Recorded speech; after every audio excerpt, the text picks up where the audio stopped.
ప్రభువైన యేసుక్రీస్తు నామములో మీ అందరికీ శుభములు తెలియజేస్తున్నాను. డ్యూటెరానమీ చాప్టర్ 8 వర్స్ 3, ద్వితీయోపదేశకాండం 8వ అధ్యాయం 3వ వచనం నుంచి ఈరోజు మన అధ్యయనాన్ని మొదలు పెట్టుకుందాము. ద్వితీయోపదేశకాండం 8వ అధ్యాయం 3వ వచనం.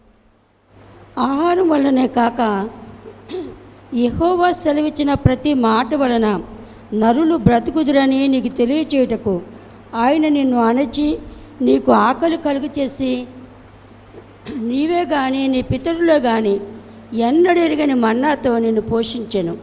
ఈ 40 సంవత్సరములు నువ్వు వేసుకున్న బట్టలు పాతికిలలేదు, నీ కాలు వాయలేదు. ఒకడు తన కుమారుని ఎట్లు శిక్షించెనో అట్లే నీ దేవుడైన యెహోవా నిన్ను శిక్షించువాడని నీవు తెలుసుకొని ఆయన మార్గముల్లో నడుచుకున్నట్లును ఆయనకు భయపడినట్లును నీ దేవుడైన యెహోవా ఆజ్ఞలను గైకొనవలెను. చాలు. చిన్న ప్రార్థన. కృపగలిగిన తండ్రి, మీరు మాతో మాట్లాడండి. మీ మాట మమ్మల్ని బ్రతికిస్తుంది, మీ మాట మమ్మల్ని జీవింపచేస్తుంది.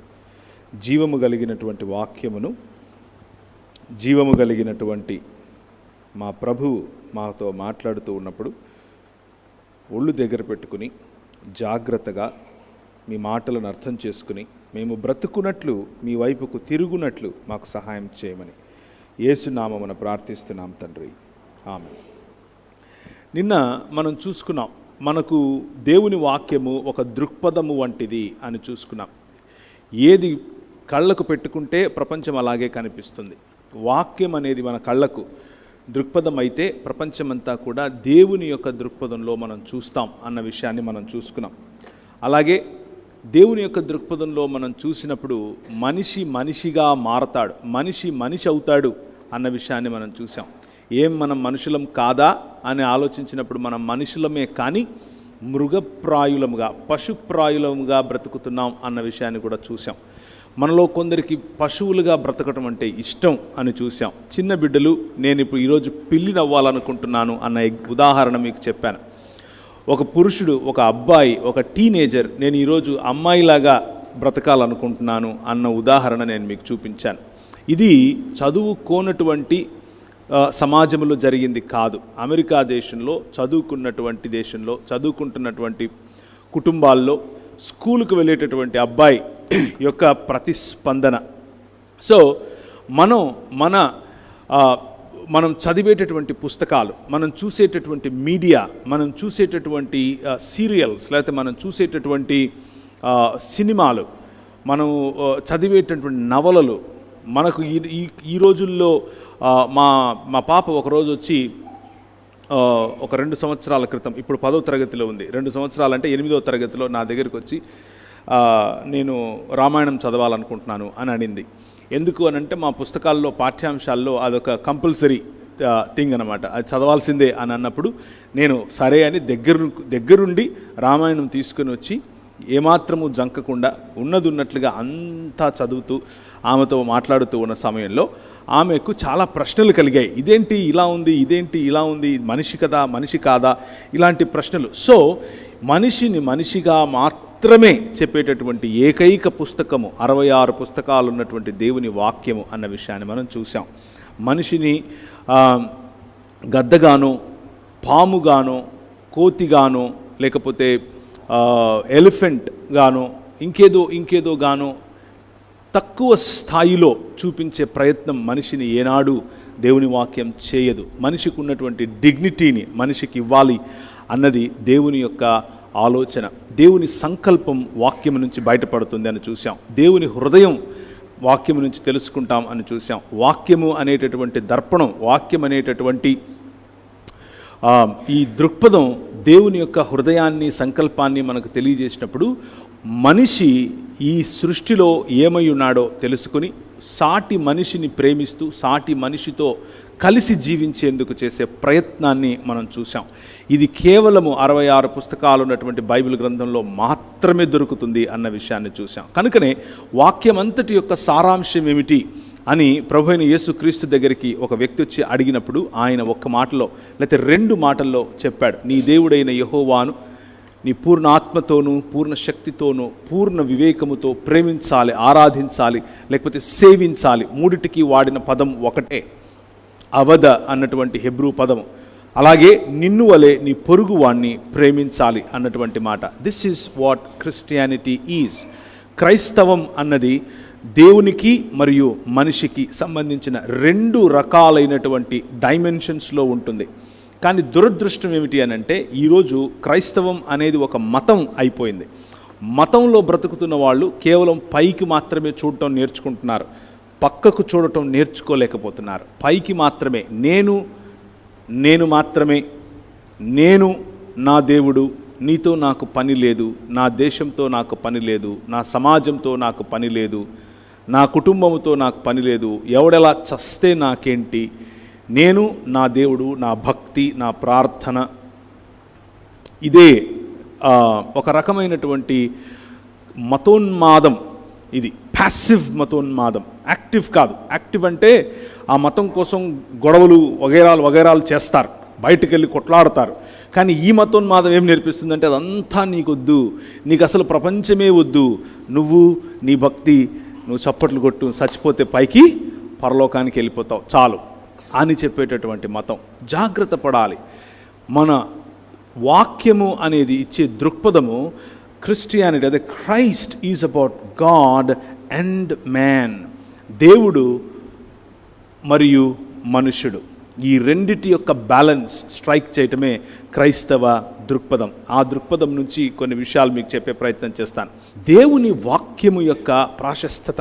దేవుని వాక్యము మనకు తెలియకుండానే మన నరనరాలలో మనకు న్యాయాన్యాయాలను ఎలా నిర్దేశించింది, న్యాయాన్యాయాల యొక్క పునాదిని మన జీవితాలలో ఎలా వేసింది, నిచ్చెన మెట్లుగా ఉండాల్సినటువంటి సమాజాన్ని ఫ్లాట్గా అందరూ సమానము అన్నటువంటి న్యాయ వ్యవస్థ వైపుకు ఎలా తీసుకొని వచ్చింది. బ్రదర్హుడ్, ఫ్రాటర్నిటీ, లిబర్టీ, ఫ్రీడమ్ ఇలాంటి పదాలకు ఎలా అర్థం ఇచ్చింది, అలాంటి విషయాలు ఈరోజు చూసే ప్రయత్నం చేస్తాం. అలాంటి విషయాలు చూడటానికి ముందుగా లైఫ్, జీవితం అన్న విషయాన్ని నేను మీ ముందుకు ఉంచుతున్నాను. ఎందుకు అని అంటే, when there is no life nothing matters. ప్రేమ, దోమ, న్యాయం, అన్యాయం ఇవేవి కూడా బ్రతికి ఉండకపోతే, జీవితం లేకపోతే వీటి యొక్క మతలబు ఉండదు, వీటి యొక్క అసలు ఇట్స్ ఎ నాన్ సెన్స్. కాబట్టి ముందు జీవితం ఉండాలి. దేవుడు ఏమంటున్నాడు అని అంటే, మనిషి బ్రతుకు కేవలము తిండి చేత కాదు, కేవలం తింటే నువ్వు బ్రతుకుతావు అని అనుకుండేవు. మీకు ఒక విషయం తెలుసో తెలీదో, మనం తిన్న వెంటనే మన శరీరంలో దాదాపు కొన్ని కోట్ల, లక్షలు కాదు, కొన్ని లక్షలే పెట్టుకుందాంలేండి, కొన్ని లక్షల సెల్స్ అంటే కణాలు చచ్చిపోతాయి. మనం తిన్న తిండిని అరిగించడానికి చచ్చిపోతాయి. అంటే డెత్ అన్నది మన జీవితంలో ప్రతిరోజు సంభవించేటటువంటి అంశం. మనం ఏదో ఒకరోజు చచ్చిపోతాం అని కాదు. బైబిల్ అంటుంది ఆదికాండం 1వ అధ్యాయంలో, ఈ పండు ఏ రోజైతే నువ్వు తింటావో ఆ రోజు నువ్వు చస్తావు అని చెప్తుంది. అంటే మువ్వత్తువా మూత్ అన్నటువంటి మాట వాడారు హిబ్రూ భాషలో. దానికి అర్థం ఏమిటి అని అంటే, you shall continue to die అని అర్థం. సో ఒకానొక రోజు సంపూర్ణంగా చచ్చిపోతావు, కానీ నిజానికి ప్రతిరోజు చచ్చిపోతున్నావు. నువ్వు యాక్చువల్గా బ్రతుకుతున్నావు అని నువ్వు అనుకుంటున్నావు, కానీ యాక్చువల్గా నువ్వు చచ్చిపోతున్నావు రోజు. Every day you are dying little by little. So నీ కణాలు రోజుకు అన్ని చచ్చిపోతున్నాయి, అన్ని లక్షల్లో చచ్చిపోతున్నాయి. కానీ నిజమైన బ్రతుకు నా మాటల్లో ఉంది అని దేవుని వాక్యం చెప్తున్నాడు. It's not just the bread that makes you that keeps you alive, but it is the word of God that comes out of his mouth. దేవుని నోటి నుంచి వచ్చే ప్రతి మాట మనిషిని జీవింపచేస్తుంది, బ్రతికిస్తుంది. కేవలం బ్రతికించటం కాదు, గౌరవంగా బ్రతికిస్తుంది, మనిషిగా బ్రతికిస్తుంది. ఆ బ్రతుకును గురించినటువంటి మాటలు, లేకపోతే మానవ జీవన ప్రమాణాలు గురించినటువంటి మాటలు కేవలము 66 పుస్తకాలు ఉన్నటువంటి బైబిల్ గ్రంథంలో మాత్రమే దొరుకుతాయి. మాత్రమే అన్న పదాన్ని మీరు గుర్తుంచుకోండి, ఇంకెక్కడా దొరకవు. సైన్స్, ఆంథ్రోపాలజీ, మీ ఇష్టం వచ్చినటువంటి శాస్త్రం తీసుకురండి, వాటిలో మంచంతా కూడా బైబిల్ యొక్క పునాదులలో నుండే వచ్చి ఉంటుంది.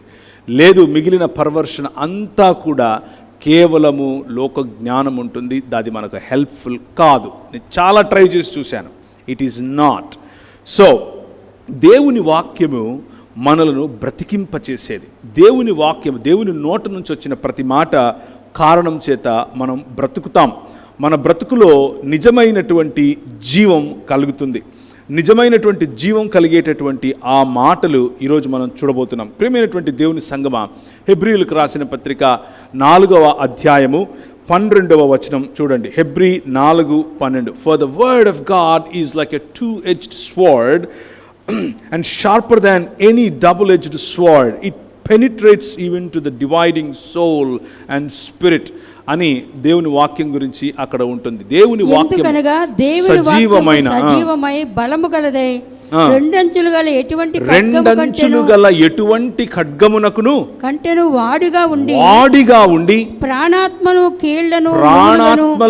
కీళ్లను మూలుగను విభజించునంత మట్టుకు దూరుచు హృదయము యొక్క తలంపులలో ఆలోచనలను శోధించుచున్నది. ఆదికాండం 5వ అధ్యాయం 6వ వచనం చూస్తే మానవుని యొక్క పరిస్థితి ఏంటంటే, ఈ మానవుడు వాడి హృదయములలోని తలంపులలోని ఆలోచనంతా కేవలము చెడ్డది అని ఉంటుంది. నరుల చెడుతనం భూమి మీద గొప్పదనియు వారి హృదయం యొక్క తలంపులలోని ఊహ అంతయు ఎల్లప్పుడూ కేవలము చెడ్డది యెహోవా చూచి.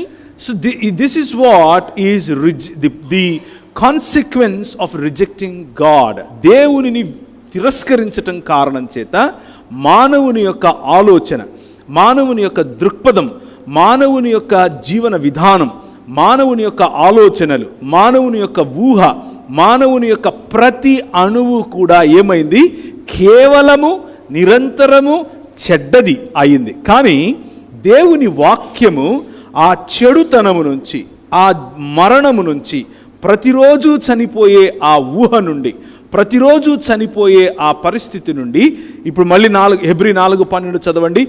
మనిషి యొక్క ఆలోచనలోని చదవండి మళ్ళీ. హెబ్రీ 4:12 సజీవమై బలము గలదై రెండంచులు గల ఎటువంటి ఖడ్గము కట్టెను వాడిగా ఉండి ప్రాణాత్మలను కీళ్లను మూలుగను విభజించినంత మట్టుకు, ప్రాణమును ఆత్మను కీళ్లను విభజించినంత మట్టుకు, అంటే కనిపించేది మాత్రమే కాదు, కనిపించని వాటిని కూడా పెనిట్రేట్ చేయగలుగుతుంది ఈ వాక్యము.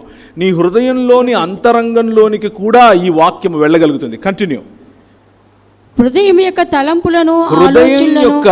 తలంపులలోని ఆలోచన శోధించుచున్నది కూడా శోధిస్తుంది. ఎందుకంటే పతన స్థితిలో హృదయంలోని ఆలోచన కేవలము ఎల్లప్పుడూ చెడ్డగా ఉంది. కాబట్టి ఈ హృదయంలోని ఆలోచనలోని ఊహలలోని ప్రతి ఒక్కదాన్ని కూడా శోధించగల శక్తి దేవుని వాక్యానికి, దేవుని మాటకు ఉంది.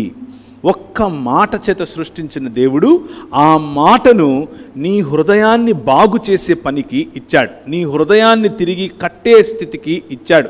నిన్ను తిరిగి మానవుడిగా నిర్మించటానికి ఈ వాక్యమును నీ చేత పెట్టాడు. ఈ వాక్యం 66 పుస్తకాలు ఉన్నటువంటి ఈ బైబిల్ గ్రంథం నీ చేతికి రావటానికి కొన్ని వేల మంది హతసాక్షులు అయ్యారు. కొన్ని వేల మంది రోడ్డు మీదకి తీసుకుని వచ్చి వాళ్ళ మీద కిరసనాయిల్ పోసి, కిరసనాయిల్ కాదు ఆ రోజుల్లో తారు, రోడ్డుకు తారేస్తాం కదా, ఆ తారు పోసి వాళ్ళను కాల్చి చంపారు. వాళ్ళ తలలను కాగడాలుగా వాడారు. వాళ్ళ తలలను కాగడాలుగా వాడారు ఆ రోజుల్లో. రోమా సంస్కృతి మరియు రోమా సంస్కృతి మొత్తం కూడా దేవుని వాక్యము చేత ప్రభావితం చేయబడిన తర్వాత మెల్లిమెల్లిగా మతం దూరింది. మతం మనిషిని మృగంగా మారుస్తుంది. మతం ఈ నెత్తికెక్కిన తర్వాత ఆర్గనైజ్డ్ రిలీజన్, లేకపోతే ఇలా ఒక హైరార్కీ ఉండేటటువంటి మత సాంప్రదాయాలు క్రైస్తవ సంఘంలోనికి చొరబడిన తర్వాత అది బైబిల్ గ్రంథాన్ని ప్రజల చేతికి రానివ్వకుండా ఆపింది. పంతులు తత్వాన్ని అరువు తెచ్చుకుంది. పంతులు తత్వాన్ని అరువు తెచ్చుకున్నటువంటి క్రైస్తవ సమాజం నువ్వు లేమ్యాన్, నేను పయస్ అని చెప్పటం మొదలుపెట్టింది. పయస్గా ఉన్న నాకు మాత్రమే బైబిల్, నీకు కాదు, నేను చదివి దాని అర్థం నేను నీకు చెప్తాను అని చెప్పటం మొదలుపెట్టింది. అలా జరిగిన తరువాత కొన్ని వందల సంవత్సరాలు అలా ఉన్నప్పుడు టిండేల్ లాంటి వారు, విక్లిఫ్ లాంటి వారు అనేకులు దేవుని గ్రంథాన్ని సామాన్య ప్రజలకు, లాటిన్ భాష అర్థం కాని వారికి, గ్రీకు భాష అర్థం కాని వారికి, ఇంగ్లీష్ భాషలో చదవాలనుకున్న వారికి, ఫ్రెంచ్ భాషలో చదవాలనుకున్న వారికి వారి భాషలోనే ఈ గ్రంథం అందాలి అన్నటువంటి ఆలోచనతో దానిని తర్జుమా చేయటం, అనువదించిన తర్వాత ముద్రించటం, చేత్తో వ్రాయటం, చేవ్రాతలను భద్రపరచడం జరిగితే భయంకరమైనటువంటి విధ్వంసం సృష్టించారు ఆనాటి మత పెద్దలు. మతం మనిషిని మృగంగా చేస్తుంది. అది క్రైస్తవ మతమైనా సరే నెత్తికెక్కించుకుంటే అది మృగంగా మారుతుంది. వాక్యము జీవింపచేస్తుంది. వాక్యాన్ని అనుసరిస్తే మనము జీవిస్తాం. వాక్యాన్ని అనుసరిస్తే మనము ఆయన యొక్క జీవములో నిజమైన పునరుత్థానములో పాల్పంపులు పొందుతాం. పునరుత్థానము ఎన్నటికీ చనిపోనటువంటి సెల్స్, ఎన్నటికీ చనిపోనటువంటి శరీరం, ఎన్నటికీ చనిపోనటువంటి రక్తమాంసములు, లేకపోతే ఎన్నటికీ తరిగిపోనటువంటి దేహం మనం తిరిగి సంపాదించబోతున్నాం. అదే gospel. We are going to live back once again and the whole world, ఆయన చేసినటువంటి భూమి ఆకాశములు ఆయన తిరిగి నూతన సృష్టిగా చేయబోతున్నాడు. నూతన సృష్టిలో భాగముగా నూతన సృష్టి అయినటువంటి నీవు ఆ నూతన సృష్టిని ఏలబోతున్నావు. ఆ నూతన సృష్టి కార్యము దేవుని మాట చేత మొదలు పెట్టబడింది. So the word of God is the instrument and the means to new creation. దేవుని వాక్యము నూతన సృష్టికి నాంది. దేవుని వాక్యము నూతన సృష్టికి పునాది. దేవుని వాక్యము నూతన సృష్టిలో నిర్మాణాత్మకమైనటువంటి పనిని చేస్తోంది. అందులో భాగం నువ్వు, అందులో భాగం నేను, అందులో భాగం సర్వ మానవ సమాజం. ఈ వాక్యము కేవలము క్రైస్తవులకు కాదు. ఈ వాక్యము కేవలము ఫలానా కులంలో పుట్టిన వాళ్ళకు కాదు. ఈ వాక్యము కేవలం ఒక దేశానికి చెందిన వాళ్ళకు కాదు. ఈ వాక్యము సర్వమానవాళికి. తెలిసి తెలియకుండానే అనేకులు ఈ వాక్యము చేత ప్రభావితం చేయబడ్డారు. ఒక సహోదరుడు నా మీద చాలా కోపంగా ఉన్నాడు. ఒకరోజు చాలా కోపంగా ఉన్నాడు. ఎందుకంటే నేను ఇలా డిబేట్స్ వగేరాలో పాల్గొంటూ ఉంటాను కాబట్టి నేనంటే కొంచెం ఆ అబ్బాయికి కోపంగా ఉండి నాతో ఫోన్లో చేసి నన్ను బాగా తిడుతూ ఉంటే నేను ఆ అబ్బాయిని అడిగాను, బ్రదర్ ఒక్క నిమిషం ఆగండి, తిడుదురు కానీ మీరు తిట్టడానికి వాడే భాష తెలుగు భాష మీకు తెలుసా అని అడిగాను. తెలుసు అని అన్నాడు. మరి మీరు తెలుగు చదవగలరా అని అన్నాను. చదవగలను అని అన్నాడు. ఎలా చదవగలరు అని అన్నాను. నేను బడికి పోయినాను కాబట్టి చదవగలను అని అన్నాడు. అయితే మీరు సగం క్రైస్తవంలోకి వచ్చినట్లే అని చెప్పా. మీరు సగం బడికి వెళ్ళిన కారణం చేత మీరు సగం క్రైస్తవంలోకి వచ్చినట్లే అని చెప్పాను. అదేంటి అని మళ్ళీ ఇంకా కోప్పడ్డాడు. నేను చెప్పాను, మీరు మీ సామాజిక వర్గం వారు ఏనాడు చదువుకు నోచుకోలేదు. కానీ 66 పుస్తకాలు ఉన్నటువంటి ఈ బైబిల్ గ్రంథం నీకు, మీ తల్లిదండ్రులకు, వారి తల్లిదండ్రులకు కూడా చదువు చెప్పే అవకాశం, చదువు రావాలందరికీ అని నేర్పినటువంటి మాట దేవుని మాట. దేవుని మాట. దాని కారణం చేతనే ఈరోజు మీరు నాతో తెలుగులో మాట్లాడుతున్నారు. అది మీకు అర్థమవుతుందా అని అడిగితే ఆ అబ్బాయికి కోపం వచ్చి ఫోన్ పెట్టేశాడు. ఇంకొక అమ్మగారు, ఆమె డౌట్స్ సిన్సియర్గా అడుగుతోంది. ఆమె తప్పేం కాదు. ఈ సాయికృష్ణ గోమటం గారి వాళ్ళ అమ్మగారు అడిగినట్లుగానే సిన్సియర్గా అడుగుతోంది. ఏంటి బాబు అన్నిటికీ క్రైస్తవం కారణం అంటావు? అలా కాదు కదా అంటే నేను మెల్లిగా అడిగాను, ఆంటీ కాలుకి ఏమైంది ఆంటీ అని అడిగాను. అంటే ఏం లేదు నాన్న, కొంచెం రాయి తగిలింది అని అంటే, బాగా నొప్పిగా ఉంది ఆంటీ, సారీ ఆంటీ, మీకు ఏదైనా మందులు వేసుకుంటున్నారా అంటే, అంతా బాగానే ఉంది నాన్న, మరి నేను అడిగిన ప్రశ్నకు సమాధానం చెప్పలేదు అని అంటే, సమాధానం అదే చెప్తున్నాను ఆంటీ అన్నాను. ఏంటి సమాధానం ఎక్కడుంది ఇందులో అని అడిగింది.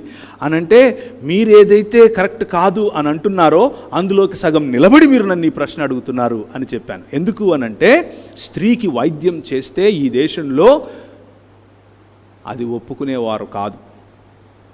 మన దగ్గర ఉన్నటువంటి సంస్కృతి ప్రకారం మనము రాసుకున్నటువంటి పుస్తకాల ప్రకారం స్త్రీని వైద్యుడు తాకకూడదు. మీకు తెలుసా అంటే ఈ విషయం అన్నాను. అదేంటన్నా అవునా అంటే అవునంటే వైద్యుడు తాకితే మీకు వచ్చేటటువంటి స్వస్థతకు కారణము 66 పుస్తకాలు ఉన్నటువంటి బైబిల్ గ్రంథమే. మీరు సగం ఆల్రెడీ క్రైస్తవులు అంటే ఏం చెప్పాను. ఆమెకు అర్థం కావట్లేదు. ఏంటన్నా ఏం మాట్లాడినా కానీ నువ్వు క్రైస్తవం అంటావేంటి? Exactly, there is nothing, we breathe the word of God if you want to look at it that way. మనము పీల్చే గాలి దేవుని వాక్యం. మనం పీల్చే గాలి దేవుని వాక్యం. ఎందుకు ఆ మాట అంటున్నాను అని అంటే, everything in this world is thoroughly influenced by the ideology of the scriptures. దేవుని వాక్యము యొక్క దృక్పథముతో, భావజాలముతోనే ఈ ప్రపంచము నిండిపోయింది. కారణం ఏమిటి అని అంటే ఈ 66 పుస్తకాలను మోసుకొచ్చినటువంటి క్రైస్తవ సమాజానికి ప్రతినిధులైనటువంటి మిషనరీలు, క్రైస్తవ సమాజ ప్రతినిధులైనటువంటి దైవ సేవకులు, అపోస్తలులు పంపగా వచ్చినటువంటి వారి శిష్య బృందం పంపగా వచ్చినటువంటి వారి శిష్య బృందం పంపగా వచ్చినటువంటి అలా మీరు నేను. ఈరోజు మనం దేన్నైతే నామ్ అనుకుంటున్నామో, ఈరోజు మనం దేన్నైతే క్యాజువల్గా తీసుకుంటున్నాము, అవును కదా అదంతే కదా అంటున్నాము, అది ఒకానొక సమయంలో అనేకులు పోరాడి తెచ్చుకున్నది అన్న విషయం మనకు తెలియకపోవచ్చు. ఆ పోరాటం పేరే వాక్యమును అనుసరించే క్రైస్తవం. ఆ పోరాటం పేరే 66 పుస్తకాలు ఉన్నటువంటి బైబిల్ గ్రంథం.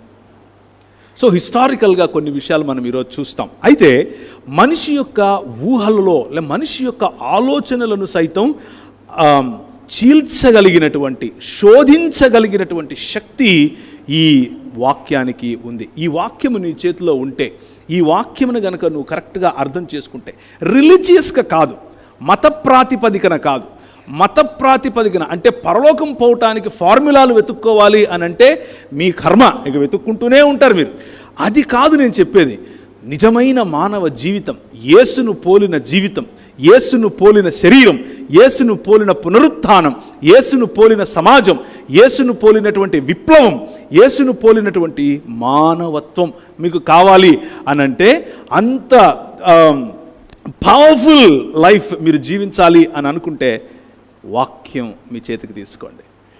This will transform you. అది మీ జీవితాన్ని ఎంతగా మారుస్తుంది, ఎంతగా ప్రభావితం చేస్తుంది అని అంటే you can never imagine how powerful you become once you take this word of God in to your hands. 2వ తిమోతికి రాసిన పత్రిక 3వ అధ్యాయం 16వ వచనం. మానవ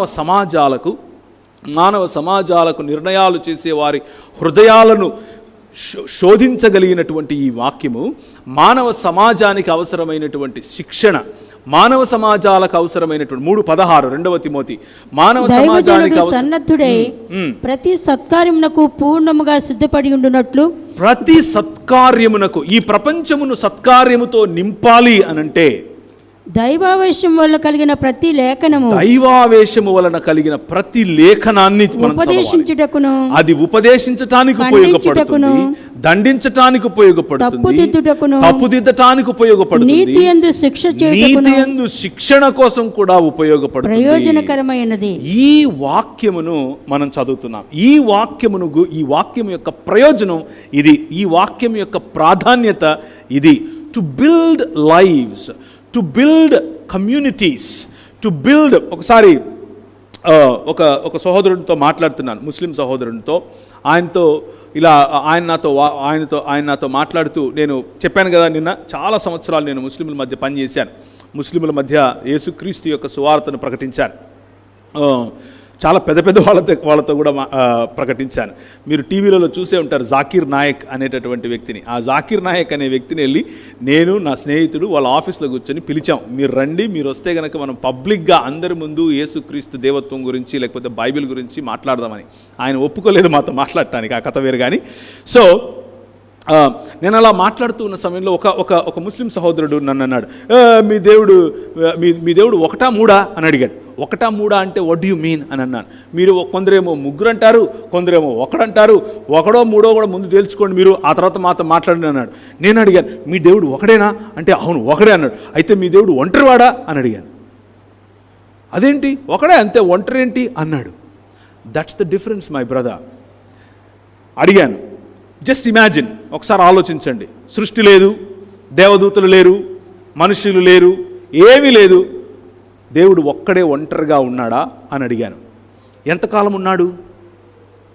ఆయన ఇలా చూస్తూ ఉండిపోయాడు. ఆయన ఎప్పుడూ ఉన్నాడు, ఒంటరిగానే ఉన్నాడు అన్నాడు. సో ఆయన ప్రేమ నేర్చుకున్నాడా అని అడిగాను. ప్రేమ నేర్చుకోవటం ఏంటి అన్నాడు. ఇంకొక వ్యక్తి లేనిదే ప్రేమ ఎలా తెలుస్తుంది అని అడిగాను. ఇంకొక వ్యక్తి లేనిదే ప్రేమ ఎలా ప్రకటిస్తాడు అని అడిగాను. ఆయన మాటలు నేర్చుకున్నాడా, భావ ప్రకటన నేర్చుకున్నాడా, అంటే ఆయన సృష్టి పైన ఆధారపడ్డాడా ప్రేమించటం కోసం? ఆయన ప్రేమించాలంటే ఆయనకు సృష్టి చేసుకునే కర్మ పట్టిందా? ఆయన సృష్టించందే ఆయన ప్రేమించలేడా? ఆయన సృష్టించందే న్యాయం తీర్చలేడా? న్యాయం అన్న కాన్సెప్ట్ అసలు తెలుసా ఒంటరివాడికి అని అడిగాను. ఆయన బ్రదర్ నాకు టైం అవుతుంది మళ్ళీ మాట్లాడతా అన్నాడు. కానీ మన దేవుడు కమ్యూనిటీ అన్న పదం, కమ్యూనిటీ, ఈ వాక్యం మనకు నేర్పేది ఏమిటి అని అంటే మానవ సమాజం, community, unity as one unit, ఒక్క యూనిట్గా ఇంతమందిని రావడానికి గల కారణం ఏమిటి అని అంటే మానవ సమాజమును దేవుడు ఆదం అని పిలవడానికి గల కారణం ఏమిటి అని అంటే ఒక్క దేవుడు కానీ ఆయన ముగ్గురు వ్యక్తులుగా ఉనికిలో ఉండటం. దాని కారణం చేతనే గౌరవము అన్నది మన దేవుని హృదయంలో అనగా వాక్యములో ఒకరి పట్ల ఒకరికి గౌరవం అన్నది కనిపిస్తుంది. అలాగే న్యాయం అన్నది ఒకరిని ఒకరు న్యాయవంతంగా ఎలా ట్రీట్ చేసుకోవాలి అన్నది కనిపిస్తుంది. ప్రేమ, మొదటి యోహానులో చెప్పినట్లుగా మన దేవుడు ఏమై ఉన్నాడు? ప్రేమ అయి ఉన్నాడు. ఆయన కేవలం ప్రేమించేవాడు మాత్రమే కాదు, ప్రేమ అయి ఉన్నాడు. ఆయన నిలువెల్లా ప్రేమే. ఎలా సాధ్యం ఒంటరిగా ఉన్నవాడికి నిలువెల్లా ప్రేమ? తన్ను తాను ప్రేమించుకుంటున్నాడా? లేకపోతే తన్ను తాను ప్రేమించుకుంటే మనం ఏమంటాం? స్వార్థపరుడు అంటాం. ఆయన ప్రేమ పోనీ త్యాగభరితుడా? ఎలా త్యాగం చేశాడు? ఎవరికి త్యాగం చేశాడు? ఎవరి కోసం త్యాగం చేశాడు? పురాతన కాలము మొదలుకొని శాశ్వత కాలము తన ప్రత్యక్షతలు చూపిస్తూ వస్తున్నటువంటి మన ప్రభువు ఆనాడు తండ్రి యొక్క అభీష్టము నెరవేర్చటం కోసం సృష్ట్యారంభమునకు ముందే తండ్రితో చేసినటువంటి ఒడంబడిక, కమిట్మెంట్, ఆ కమిట్మెంట్ ఏకచిత్తము కలిగి వేరు వేరు వ్యక్తులైనప్పటికీ ఏకచిత్తము కలిగి ప్రవర్తించేటటువంటి ఒక దేవుడు. షమా ఇస్రాయేల్ ఏమని చెప్పాడు? షమా ఇస్రాయేల్ యాహ్వే ఎలోహిను యాహ్వే ఎహాద్ అన్నాడు. అనగా ఇశ్రాయేలు వినుము, నీ దేవుడగు యెహోవా అద్వితీయుడు అగు యెహోవా. ఎంత అద్వితీయుడు! ఆ అద్వితీయత్వం మనకు ఈ వాక్యములో మాత్రమే పరచబడుతుంది. వితౌట్ దిస్ వర్డ్, ఈ వాక్యము లేనిదే, ఈ వచనము మన చేతిలో లేనిదే, ఆయన మాట మన చేతిలో లేనిదే, how do we know what is justice? మనకు ఎలా తెలుస్తుంది న్యాయం అంటే ఏంటో? How do we know what is love? భలే వారే బ్రదర్, ప్రపంచంలో ఇంకెవరికి తెలీదా? ఓన్లీ క్రైస్తవులకే తెలుసా అని మీరు అడగచ్చు. Well, that's the truth. ఎందుకంటారా? ఒకసారి ఆలోచించండి. రోమీయులకు రాసిన పత్రిక వెళ్ళకండి, నేను అది చెప్పట్లేదు. రోమా సామ్రాజ్యం, రోమీయులు ఈ ప్రపంచాన్ని ఒకనాడు ఏలేవారు. ముఖ్యంగా మన ప్రభు అయిన యేసుక్రీస్తు ఈ లోకంలోనికి క్రీస్తుగా లేకపోతే మానవుడిగా అవతరించి వచ్చినప్పుడు, మానవుడిగా ఆయన జన్మించి వచ్చినప్పుడు రోమా సామ్రాజ్యము ఆనాటి all roads leads to Rome అన్నటువంటి మాట ఆ రోజుల్లో విస్తరించింది. అంటే రవి అస్తమించని బ్రిటిష్ సామ్రాజ్యం అని మొన్నటిదాకా వీళ్ళు ఏదైతే అనుకున్నారో అది వాళ్ళు 2000 సంవత్సరాల క్రితమే చేసేశారు. ఓకే, 2000 సంవత్సరాల క్రితమే చేశారు రోమీలు. రోములకు ముందు గ్రీకులు చేశారు. గ్రేకుల్లో నుంచి వచ్చిన మన దేశానికి వచ్చి మన దేశం పైన రాజ్యం చేసింది ఎవరు చెప్పండి? అలెగ్జాంద్రు. కరెక్ట్. మకిదునియాకు చెందినటువంటి అలెగ్జాంద్రు అని ఆయన ఈ దేశానికి వచ్చాడు. ఆయన యొక్క మంత్రివర్గంలో ఒకడైనటువంటి సెల్యూకస్ మన దేశంలో ఉన్నటువంటి గుప్తుల యొక్క పిల్లలతో పెళ్లి చేసుకుని మౌర్యులా గుప్తులా ఎనీవేస్, వాళ్ళ ద్వారా వచ్చినటువంటి వాళ్ళే శకులు, వాళ్ళ ద్వారా శకులు, శుంగులు ఇలాంటివన్నీ మెల్లిమెల్లిగా చాలా జాతులు వచ్చాయి. వారు క్షత్రియులుగా ఇక్కడ చలామణి అయ్యారు. దిస్ ఇస్ ఆల్ హిస్టరీ, మనం తర్వాత కూడా మాట్లాడుకోవచ్చు. బట్ ఎందుకు ఆ మాట చెప్పాను అనంటే, ప్రతి ఇలాంటి అన్ని సమాజాల్లో ఉండేవాళ్ళు కూడా వారి వారి భావజాలాలను ప్రపంచంలో విస్తరింప చేయటం కోసం, వారి వారి ఆలోచనలను, వారి వారి దేవుళ్ళు చెప్పినటువంటి వాక్యాలను, వచనాలను, లేకపోతే వాక్యమును, భావజాలమును విస్తరింప చేయటం కోసం ప్రయత్నం చేశారు. అరిస్టాటిల్ అనే ఆయన యొక్క ప్రభావం చేత, అరిస్టాటిల్ నేర్పించినటువంటి మాట, అరిస్టాటిల్ కంటే ముందు ప్లేటో ఉండేవాడు. ప్లేటో నేర్పించినటువంటి మాటల యొక్క ప్రభావంతో అరిస్టాటిల్ మరియు ఆయన యొక్క ప్రభావంతో అలెగ్జాండ్రు ఈ ప్రపంచాన్ని, అరిస్టాటిల్ నేర్పించినటువంటి 10 virtues of a human being, ఒక మనిషికి ఉండాల్సినటువంటి 10 సుగుణాలను ఆయన, ఆ 10 నాలో ఉన్నాయి, ఇక I'm ready to win over this world అని అనుకున్నాడు. అలెగ్జాండర్ యొక్క ఫిలాసఫీని, ఆ థాట్ను ఆయన మనసులో ఉంచుకున్నాడు. చాలా యంగ్గా ఉన్నప్పుడే శరీర దారుఢ్యం, లేకపోతే పౌష్టికంగా ఉండటం, మంచిగా ఆలోచించటం, వ్యూహం వేయగలగటం, ధైర్యం కలిగి ఉండటం, ఇవ్వటం, బలహీనతలు లేకపోవటం, ఇలాంటివన్నీ కూడా 10 సుగుణాలను ఆయన ఒక లిస్ట్గా వేసి వెళ్ళు అని అన్నాడు. ఈయన అలెగ్జాండర్ ఆ ప్రభావంతో ప్రపంచాన్ని జయించడానికి ప్రపంచమంతా తిరిగాడు. ప్రపంచమంతా తిరుగుతూ భారతదేశానికి కూడా వచ్చాడు. కానీ ఆయన ఉద్దేశంలో ఏంటి అని అంటే, what ever is more beneficial that belongs to you, what ever is not beneficial you can get rid of it. ఉదాహరణకు, మీ ఇంట్లో ఒక ఆయన, అంటే వాళ్ళు రాసుకునేటటువంటి లేఖలు, వాళ్ళు రాసుకునేటువంటి ఉత్తరాలు, పత్రాలు మనకి ఈరోజు కూడా అందుబాటులో ఉన్నాయి కొన్ని. వాటిని కనుక మనం చూసినట్లయితే వాళ్ళు చాలా క్యాజువల్గా రాస్తారు. ఓహో, గర్భవతిగా ఉందా నీ భార్య, ఓకే, కొడుకు పుడితే కనుక మంచిగా పెంచు, కూతురు పుడితే ఎక్స్పోజ్ చేసేసేయి అని రాసుకున్నారు. సింపుల్గా ఎక్స్పోజ్ చేయటం అని అంటే అర్థం ఏమిటి అని అంటే, ఆమెను చంపేయటం, ఆమెను లేకుండా పోవటం, ఆమెను తీసేయటం, ఎందుకంటే she is not useful to you. అర్థమవుతుందా నేను చెప్పేది? This is a shock for you, right? అలా ఎలా చేస్తారు? Well, it was a norm. గ్రీకులు అలా చేశారు, వారి తర్వాత రోమియోలు అలాగే చేశారు. రోమియోలు చాలా స్పష్టంగా ఒక లా చేశారు, ఒక చట్టాన్ని తయారు చేశారు. ఏమని తయారు చేశారు అనంటే, అది ఎప్పుడు అనంటే క్రీస్తు శకము 250 తరువాత ఆ చట్టం చేశారు. ఎందుకు ఆ చట్టం చేయాల్సి వచ్చింది అనంటే, ఆ రెండు అంటే క్రీస్తు శకము 250 చిల్లర వరకు కూడా క్రైస్తవ ఉద్యమం మెల్లిమెల్లిగా పెరిగింది. దేవుని వాక్యము అనేటటువంటి ఈ వెలుగు మెల్లిమెల్లిగా విస్తరించింది. దాని కారణం చేత వారి సామ్రాజ్యములో వీక్గా ఉన్న వాళ్ళను చంపొచ్చు అన్నటువంటి లేకపోతే వీక్గా ఉన్న వాళ్ళను నువ్వు సాకనవసరం లేదు, చూడనవసరం లేదు, చంపేయచ్చు, you can get rid of them అన్నటువంటి ఆ శాసనాన్ని తిరగరాశారు. ప్రతి మనిషి కూడా నీ ఇంట్లో పుట్టిన ప్రతి వాడిని పెంచి తీరాల్సిందే అన్నటువంటి ఒక శాసనం రోమియోలు చేశారు. మొట్టమొదటిసారి ప్రపంచంలో రోమా సామ్రాజ్యం చేసింది ఆ శాసనం. దానికి ముందు మన దేశంలో మొన్నటి వరకు, ఎప్పటి వరకు, మొన్న 50 సంవత్సరాల క్రితం వరకు, 60 సంవత్సరాల క్రితం వరకు, 70 సంవత్సరాల క్రితం వరకు కూడా చిన్న బిడ్డలను, స్త్రీలైతే, పిల్లలైతే చంపటం అన్నది చాలా సులువుగా చేశారు. మంచినీళ్లు తాగినట్లుగా చేశారు. ఈ రోజుకు కూడా రాజస్థాన్ మరియు ఉత్తరప్రదేశ్ లాంటి ప్రాంతాలలో ఈ రోజుకు జరుగుతుంది. చాలా దూరం అవసరం లేదు, ఈ రోజుకు కూడా జరుగుతుంది. ఏంటి కారణం? ఎందుకని మనం ఈరోజు ఇంత సులువుగా, ఏం ఆడపిల్ల అయితే ఏముంది, బ్రహ్మాండంగా పెంచుకుంటాను అనే మాట మనకు ఎందుకు వస్తుంది? అది మనం ఒక శాసనంగా చదవాల్సిన అవసరం లేదు. ఎందుకు అనంటే, ఇదిగో ఈ 66 పుస్తకాలు ఉన్నటువంటి దేవుని వాక్యం, ఈ దేవుని వాక్యం స్త్రీ అయినా పురుషుడైనా ఒకే గౌరవం అని చెప్పినటువంటి ఈ వాక్యపు వెలుగు ప్రపంచములను ప్రభావితం చేసింది. అరిస్టాటిల్ చాలా కష్టపడ్డాడు, ప్రపంచాన్ని జయించాలనుకున్నాడు, కత్తిచ్చి పంపాడు, చాలా ట్రై చేశాడు. కానీ ఆయన ఫిలాసఫీలో వెలుగు తక్కువైంది. ఎందుకు అనంటే, అది లోక మర్యాదే, అది ఈ లోక మర్యాదే. కానీ మన రాజు వస్తున్నాను అని ప్రకటించినటువంటి రాజు, వచ్చేశాను అని చెప్పినటువంటి రాజు, ఆ రాజు యొక్క వాక్యం ప్రతి స్త్రీకి డిగ్నిటీనిచ్చింది. ఎలా?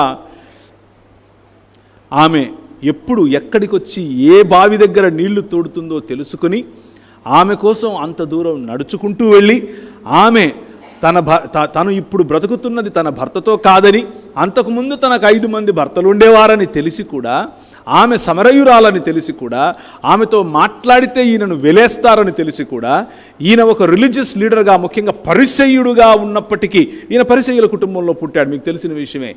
అలాంటి వారు వాళ్ళని తాకకూడదు, మాట్లాడకూడదు, వాళ్ళని ముట్టుకోకూడదు అని తెలిసి కూడా ఆయన ఆమె దగ్గరికే వెళ్ళి ఆమె చేదిన నీళ్లను ఆయన త్రాగి ఆమె ద్వారా వచ్చినటువంటి మిగిలిన అనేకులకు రక్షణ సువార్తను ప్రకటించి అమ్మా అని పిలిచాడు. చూసారా? That makes the difference. That is God. అది వాక్యము. వాక్యము మనకిచ్చేటటువంటి దృక్పథం సంఘాన్ని, సమాజాన్ని, హృదయాలను కడుతుంది. సంఘాన్ని, సమాజాన్ని, హృదయాలను నిర్మిస్తుంది. ఆ నిర్మాణంలో ఐక్యత కనిపిస్తుంది, ఆ నిర్మాణంలో సుభిక్షత కనిపిస్తుంది. దేవుని వాక్యము రిలీజియస్గా, కేవలము మతపరంగా గనక చదివితే అందులో నుంచి డాక్ట్రిన్ తీస్తావు బయటికి. ఏమని? ఏదో కొన్ని ఫార్ములాలు పెట్టుకుని, ఆ ఫార్ములా ఇది, ఈ ఫార్ములా ఇది, మన దేశంలో మమ అన్నట్లు మనం కూడా ఆమెన్ అంటే అయిపోతుంది. దాట్ ఈజ్ భక్తి, దట్ ఈజ్ రిలీజియస్ భక్తి. కానీ commitment to the heart of God, దేవుని హృదయానికి నువ్వు ఇచ్చేటటువంటి కమిట్మెంట్, దేవుని హృదయానికి హృదయంతో నువ్వు చేసేటటువంటి ఒడంబడిక, ఆయన మాటను తూచా తప్పకుండా పాటించటము ద్వారా కలుగుతుంది. ప్రపంచములను, దేశ రాజులను, దేశములను ఏలే వారిని ఈ వాక్యం ఏం చేసింది? ఇప్పుడు మళ్ళీ చదవండి, 2వ తిమోతిలో మనం చదివింది. బుద్ధి చెప్పింది, సరిచేసింది, శిక్షణనిచ్చింది, సన్మార్గము చూపించేలా ప్రతి సత్కార్యానికి కూడా పునాదిని వేసింది. ప్రతి సత్కార్యమునకు పూర్ణముగా సిద్ధపడి ఉండునట్లు దైవావేశం వల్ల కలిగిన ప్రతి లేఖనము ఉపదేశించుటకును, ఉపదేశించింది, రాజ్యములకు ఉపదేశించింది వాక్యం, ఖండించుటకును, తప్పుదిద్దుటకును, నీతి యందు శిక్ష చేయుటకును ప్రయోజనకరమైనది. రైట్. ఇది తిమోతికి, ఒక సంఘానికి చెప్పటానికి ఆయన రాశాడు, అది నిజమే. కానీ తిమోతి ఒక సంఘము అనంటే కేవలము 4 గోడల మధ్య కూర్చున్నటువంటి కొంతమంది ప్రజలు అన్నటువంటి దృక్పథంలో పెరగలేదు, ఎవరూ పెరగలేదు. మెల్లిమెల్లిగా రోమన్ కెథోలిసిజం మరియు అలాంటి ఆర్గనైజ్డ్ రిలీజియన్స్ కారణం చేత మెల్లిమెల్లిగా మనం మళ్ళీ సినగోగులుగా మారాం. సినగోగుకు సంఘానికి ఉన్న తేడా ఏమిటి అనంటే, సినగోగు అంటే అర్థం ఏంటంటే, యూదులు పిలువబడిన వారు, ఎక్లీసియా అనబడినటువంటి వారు ఒక చోటుకు వచ్చి లేఖనములను చదివి పాటలు పాడి ఆరాధించేసి ఆ శనివారం పూట పనులు చేయకుండా ఇంట్లో ఉంటారు, అంటే భక్తితో జీవిస్తారు. అదే మనము చేసి అదే మనము సంఘము అని అనుకున్నాం. కానీ నిజానికి ఎక్లీసియా అన్న పదానికి అర్థం ఏమిటి అనంటే, ఎవరు ఈ పదాన్ని వాడారు అనంటే, ఎక్లీసియా అన్న పదము పాత నిబంధన గ్రంథంలో దేవుడు ఇశ్రాయేలుకు వాడి వారిని ఒక జనాంగముగా, ఒక దేశముగా, ఒక రాజ్యముగా నిర్మిస్తాను అని చెప్పాడు. రాజ్యమున కొరకు లేకపోతే ప్రత్యేకపరచబడినటువంటి జన సమూహమునకు వాడినటువంటి పదం ఎక్లీసియా, పిలువబడిన వారు అన్నటువంటి పదం. ఆ పదం నూతన నిబంధన గ్రంథంలోని మన ప్రభువు ఒకసారి వాడాడు ఎక్లీసియా అన్న పదాన్ని. ఎవరితో వాడాడు? పేతురు వచ్చి, ఏమనుకుంటున్నారు నా గురించి అని అంటే, నువ్వు ఏలియావని వాళ్ళని మాట్లాడతాడు. నువ్వేమనుకుంటున్నావు ఇంతకు పేతురయ్యా అంటే, పేతురయ్య ఏమన్నాడు? సర్వోన్నతుడైన దేవుని కుమారుడగు క్రీస్తువు అని నేను నమ్ముతున్నాను అని అంటే, ఈ సత్యము పైన నువ్వు ఒప్పుకున్నటువంటి ఈ సత్యం పైన I shall build my church అని అన్నాడు. నా ఎక్లీసియాను నేను కడతాను అని అన్నాడు. ఎక్లీసియా అన్న పదం చాలా కేటగారికల్గా ఆయన అక్కడ వాడాడు. ఇంతకు ఏంటి ఎక్లీసియా అన్న పదము అని అంటే, ఆయన కంటే ముందు ఆయన వాడింది గ్రీక్ పదం కదా అక్కడ. ఆయన కంటే ముందు రోమీయులు, లేకపోతే ఆయన కాంటెంపరీస్గా ఉన్న రోమీయులు ఎక్లీసియా అన్న పదం వాడతారు. దేనికి వాడతారు అని అంటే, లేకపోతే ఆ రోమియోల కంటే ముందు గ్రేకులు ఉన్నారు, వాళ్ళు కూడా ఎక్లీసియా అన్న పదం వాడతారు. దేనికి వాడతారు అని అంటే వారి భావజాలాన్ని విస్తృతం చేయటం కోసం. కైసర్ ఎలా ఉంటాడు, కైసర్ అగస్తస్ యొక్క గొప్పతనం ఏంటి, కైసర్ అగస్తస్ ఎలా తింటాడు, కైసర్ అగస్తస్ ఎలాంటి బట్టలు వేసుకుంటాడు, కైసర్ అగస్తస్ ఎలాంటి పర్ఫ్యూమ్ వేసుకుంటాడు, కైసర్ అగస్తస్ ముందుకెళ్ళినప్పుడు ఎలా వంగాలి, దీన్ని కైసర్ కల్ట్ అని పిలిచారు. ఇదొక ఆ రోజుల్లో ప్రివైల్డ్గా ఉన్నటువంటి భావజాలం. ఎక్కడ చూసినా కానీ కైసర్ అగస్తస్ యొక్క విగ్రహాలు కనిపిస్తాయి, ఎక్కడ చూసినా కానీ కైసర్ తిబేరియస్ యొక్క విగ్రహాలు కనిపిస్తాయి. Caesar Tiberius is the son of God, Caesar Augustus is God, he is theon అని చెప్పుకునేటటువంటి కల్ట్. వారేం చేశారు అని అంటే కైసర్ యొక్క గొప్పతనం ప్రకటించడం కోసం, ఎక్కడికి వెళ్ళినా కానీ ఆయనను గురించి మాట్లాడటం కోసం సోల్జర్స్ కానటువంటి వారిని కొంతమందిని ఏర్పరిచారు. వీళ్ళ పని ఏంటి అని అంటే సంస్కృతులలోనికి చొచ్చుకొని పోవాలి, సమాజంలోనికి చొచ్చుకొని పోవాలి. They are committed to Caesar Augustus, they are committed to Caesar Tiberius. అలాగే వీళ్ళకంటే ముందు గ్రీకులు ఉన్నారు. గ్రీకులు అరిస్టాటిల్ యొక్క సిద్ధాంతం, ప్లేటో యొక్క సిద్ధాంతం, వారి యొక్క దార్శనికత అంటే ఫిలాసఫీ, వారి యొక్క ఆలోచనలు, వారి యొక్క పద్ధతి, జీవన విధానం, వారి యొక్క పైథాగరస్ చెప్పినటువంటి మాటలు, ఇలాంటి ప్లేటో చెప్పినటువంటి మాటలు, ఆ తర్వాత మెల్లిమెల్లిగా అది నియో ప్లెటోనిజంగా మారటం. వీటిని ఎక్కడెక్కడైతే వారు రాజ్యాలను స్వతంత్రించుకున్నారో, ఉదాహరణకు పంజాబ్, సింధు, కూషాను, తర్వాత ఆఫ్ఘనిస్తాన్ మన దేశంలో భాగం ఆ రోజుల్లో, అలా కిర్గిస్తాన్, ఎక్కడెక్కడైతే వాళ్ళు ఈ ప్రపంచంలోని దేశాలను, కాన్స్టంటినోపోల్ అంటే ఇప్పుడున్నటువంటి టర్కీ, వీటిని చెరపట్టారు, ఈ రాజ్యాలను ఆక్రమించారో అక్కడక్కడ ఎక్లీసియా అన్నటువంటి ఈ సమాజము చొచ్చుకొని పోతుంది. వాళ్ళకి గ్రీకు నేర్పిస్తుంది, వాళ్ళకి గ్రీకు భాషలో మాట్లాడటం నేర్పిస్తుంది, గ్రీకులలాగా ఆలోచించటం నేర్పిస్తుంది, గ్రీకులలాగా రాయటం నేర్పిస్తుంది. మీకు ఒక విషయం తెలుసో తెలియదో, మన అశోక ద గ్రేట్, అశోకుడు ఇంట్లో గ్రీకు మాట్లాడేవాడు.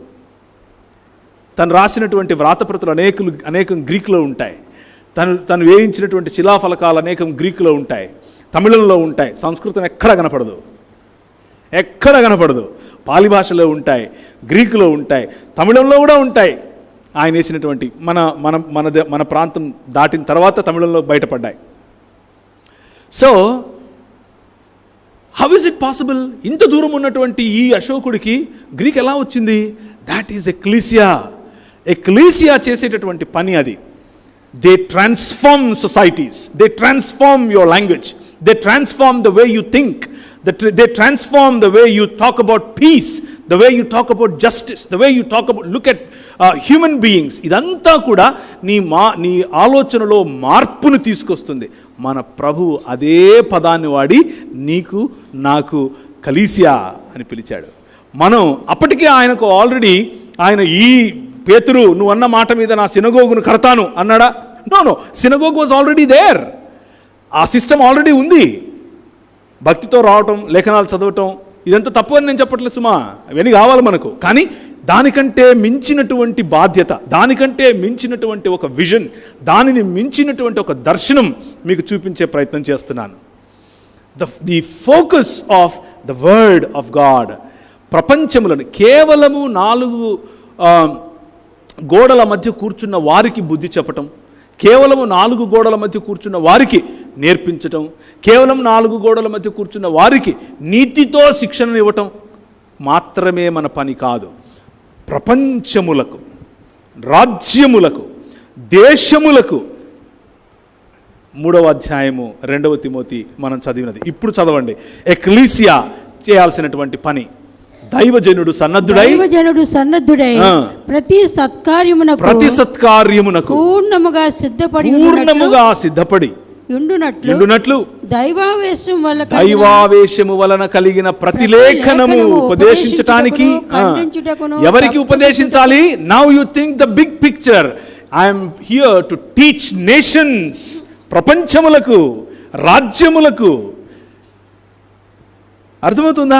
రాజ్యములకు ఉపదేశం చేయాలి, రాజ్యములకు బుద్ధి చెప్పాలి, రాజ్యములను ఖండించాలి, అవసరమైతే రాజ్యములను ఏలేటటువంటి వారిని మనం ఏం చేయాలి?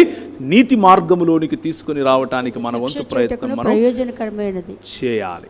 That is the word of God. దేవుని వాక్యం అది సంకుచితం చేసి దీన్ని కేవలము మతం అనే డబ్బాలో పెట్టి గనక చూస్తే పర్సనాలిటీ డెవలప్మెంట్ అనుకుంటాం.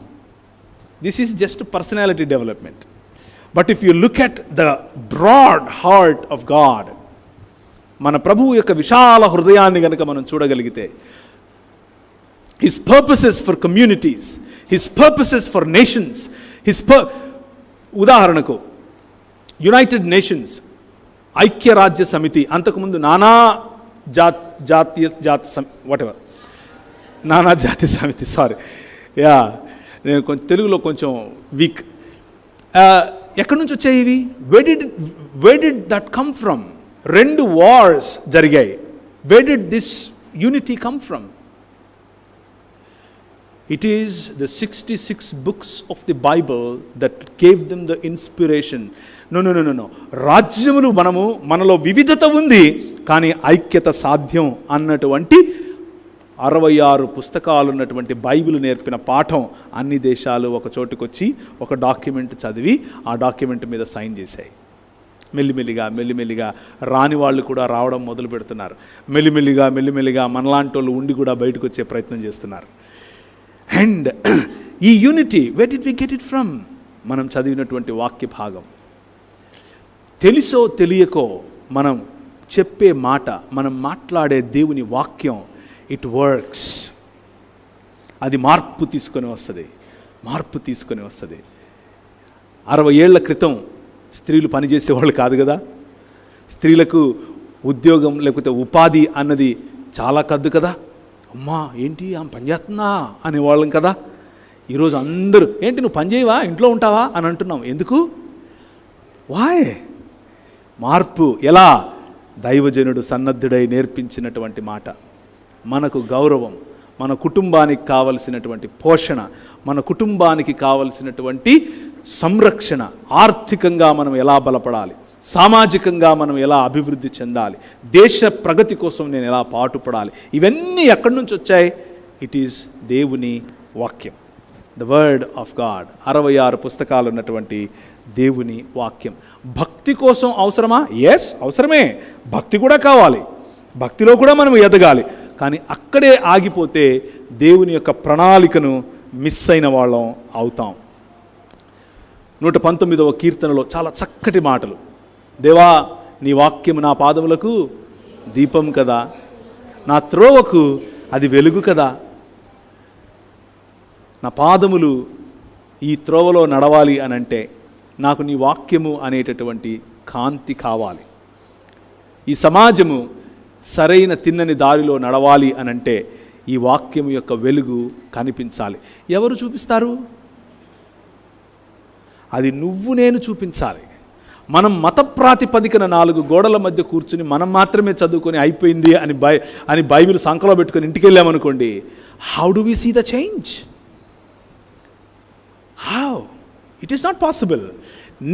నా బాధ్యత ఏమిటి అనంటే ఈ వెలుగును మన పాట పాడతాం, జ్యోతిగామము చేయుమో దేవ, పైకెత్తి చూపించడం. ఈ పుస్తకం కాదు, ఈ పుస్తకంలో ఉన్నటువంటి వెలుగు జ్యోతులుగా ప్రకాశింపచేయాలి.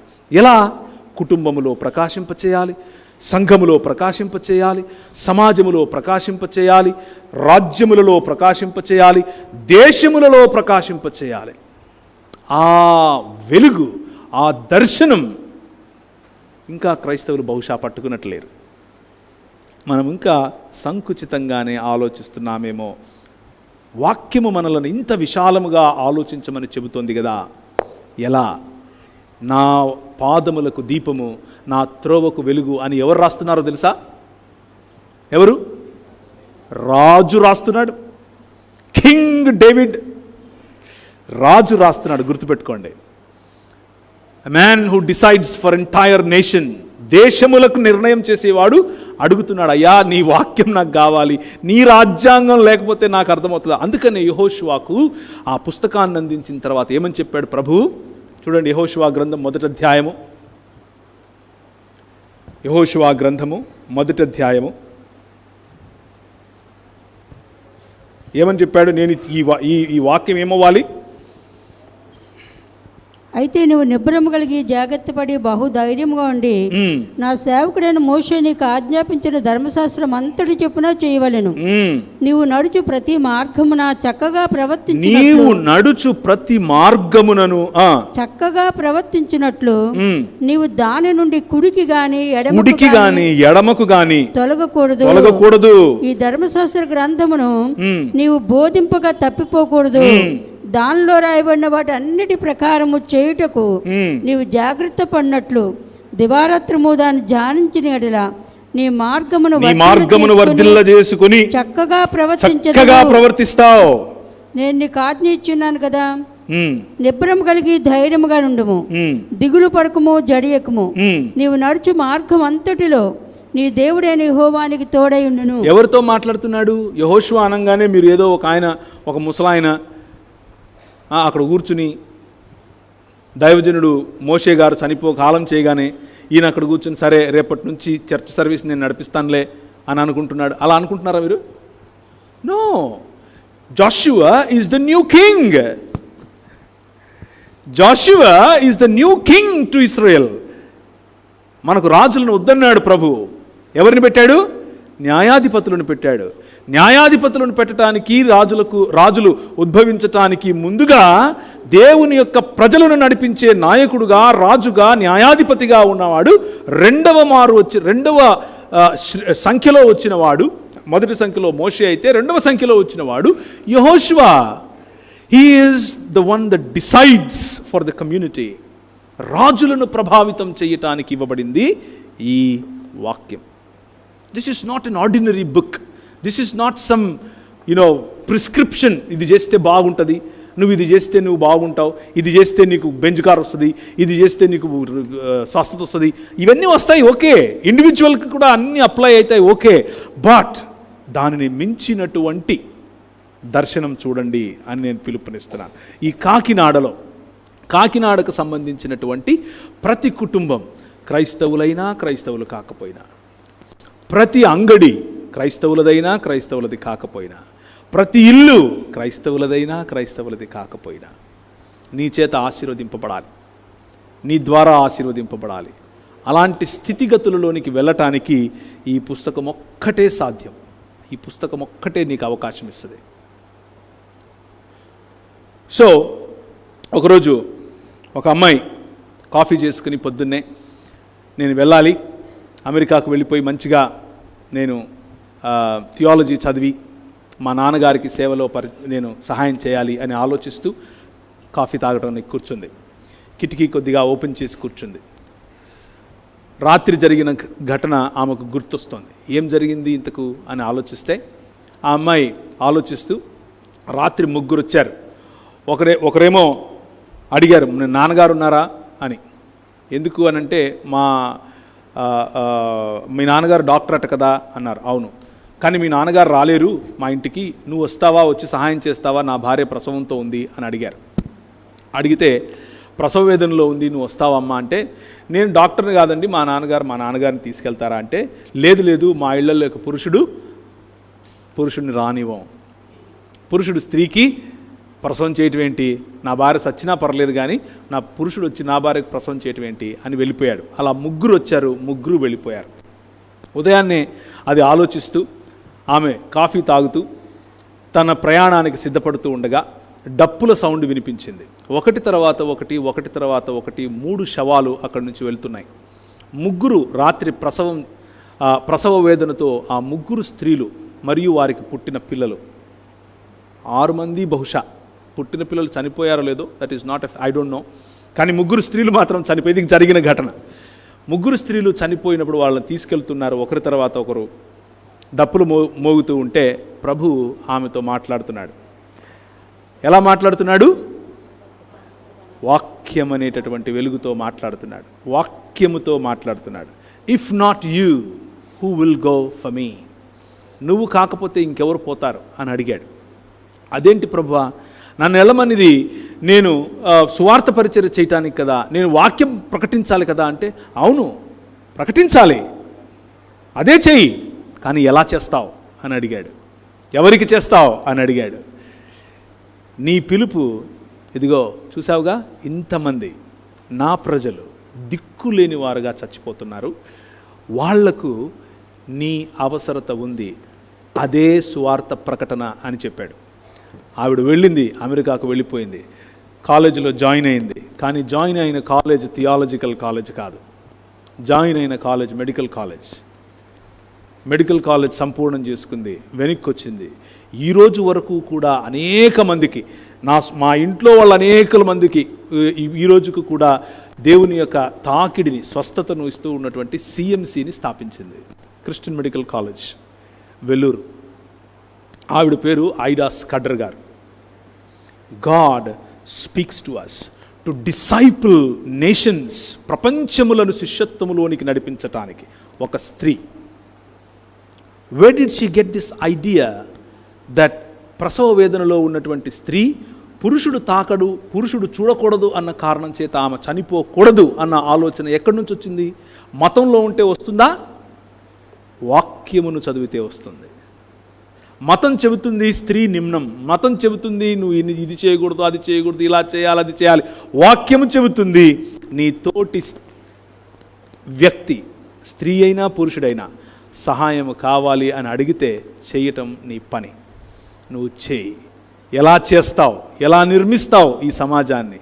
చిత్తూరు జిల్లాలో వారు పనిచేసినటువంటి మిషన్ ఆర్గనైజేషన్ పేరు ఆర్కాట్ మిషన్. ఆర్కాట్ ప్రాంతము ఈరోజు చిత్తూరు, వెల్లూరు, ఆ చుట్టుపక్కల ప్రాంతాలన్నీ కూడా అరక్కోణం వరకు ఆర్కాట్ మిషన్ అని పిలిచారు. మదనపల్లి నుంచి అరక్కోణం వరకు ఆ ప్రాంతాలను సుభిక్షతలోనికి నడిపించారు. స్కడర్ ఫ్యామిలీ, 2 స్కడర్స్ వచ్చారు, వారి పిల్లలు they built beautiful churches, beautiful hospitals, beautiful service and ఆరాధనను చేశారు. స్వస్థతను ఇవ్వడం ద్వారా స్తుతిని, ఆరాధనను ప్రభువుకు అందించారు. అనేకులు నేటికి కూడా ఈ వైద్యం అనేటటువంటి ఆలోచనలో దేవుని వైపు చూస్తున్నారు. That is the word of God. బుద్ధి చెప్పటానికి మనం కట్టెనెట్టుకోవడమో లేదా కత్తులెత్తుకోవడమో అవసరం లేదు, పని చేస్తే చాలు, అవతలడికి బుద్ధి వస్తుంది. ఈ రోజుకు కూడా సిఎంసికి మీరు వెళ్ళి నాకు తలనొస్తుంది అని అంటే తలకే స్కాన్ తీస్తారు, కాళ్ళకి తీయరు. మా ఊరికి రండి హైదరాబాద్కు, సార్ నాకు ఈ వేలు నస్తుంది అని అంటే, అబ్బా అసలు నువ్వు చచ్చిపోకుండా ఉన్నందుకు నేను చాలా ఆశ్చర్యంగా ఉంది, ఇప్పటికిప్పుడు ఆపరేషన్ చేయాలంటున్నాడు, ఇప్పటికిప్పుడు చేయాలంటాడు. What a difference! ఏంటి ఈ డిఫరెన్స్? ఈ దృక్పథంలో ఉన్న మార్పు ఏంటి? ఎక్కడి నుంచి వచ్చింది ఈ దృక్పథం? The 66 books of the Bible brings that change in you. నీ మార్గములకు అది వెలుగుగా, నీ త్రోవలకు వెలుగుగా పనిచేస్తుంది. జేమ్స్ చాప్టర్ 1 verse 22, యాకోబు గ్రంథం 1వ అధ్యాయము 22వ వచనము. ఇంతవరకు మనం చదివినట్లుగా యెహోషువతో చెబుతూ ఉన్నప్పుడు దానిని తూచా తప్పకుండా, కుడికైనను ఎడమకైనను తిరగకుండా దానిని మాత్రమే చేయాలి అన్నటువంటి మాట, దానిని గుర్తుంచుకోండి. That is the key. దేవుని వాక్యము కేవలము వినువారుగా గనక మనం ఉంటే, మనకంటే దీన దరిద్రావస్థలో ఎవరూ లేరు. మనం వినువారుగా మాత్రమే ఉండకూడదు. చదవండి ఎవరైనా. 1:22. మీరు వినువారు మాత్రమై ఉండి మిమ్మును మీరు మోసపుచ్చుకొనకుండా వాక్య ప్రకారం ప్రవర్తించు వారినై ఉండుడి. చాలు. ఎందుకు ప్రవర్తించాలి? ప్రవర్తించకపోతే మనల్ని మనం మోసం చేసుకోవటం ఏంటి? ఎందుకు మోసం చేసుకుంటున్నాం? మోసం ఏమిటి అని అంటే, ప్రవర్తిస్తే you belong to one kingdom, ప్రవర్తించకపోతే you belong to another kingdom. You think that you are living in this kingdom whereas you are living in this kingdom. 2 రాజ్యాలు ఉన్నాయి, ఆయన రాజ్యము మరియు ఈ లోక మర్యాద, ఈ లోకములో ఉన్న రాజ్యములు. ఆయన రాజ్యములో బ్రతకాలి అని అంటే ఆయన రాజ్యాంగమును కేవలం వినటం కాదు, పొద్దున్నే పెట్టుకొని అది చేయాలి.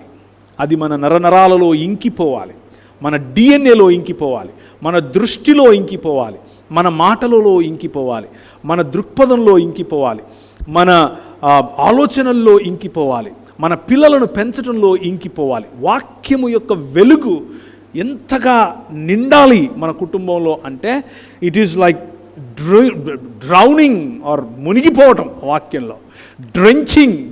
పైన ఇలా కుండపోత పడితే మనం ఎలా తడిసిపోతాం, అలా దేవుని వాక్య దృక్పథంలో మనం తడిసిపోవాలి. ఎలా సాధ్యం అది? ఇంతవరకు చదివినట్లుగా ధ్యానించటం.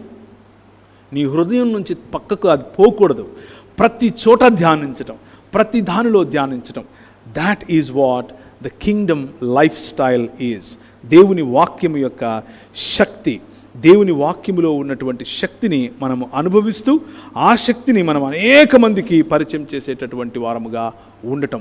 That is how kingdoms are brought to the feet of Jesus. ఒకసారి ఈ వాక్యం యొక్క శక్తిని ఒకసారి చూడండి. 2వ కొరింథీయులకు రాసినటువంటి పత్రిక,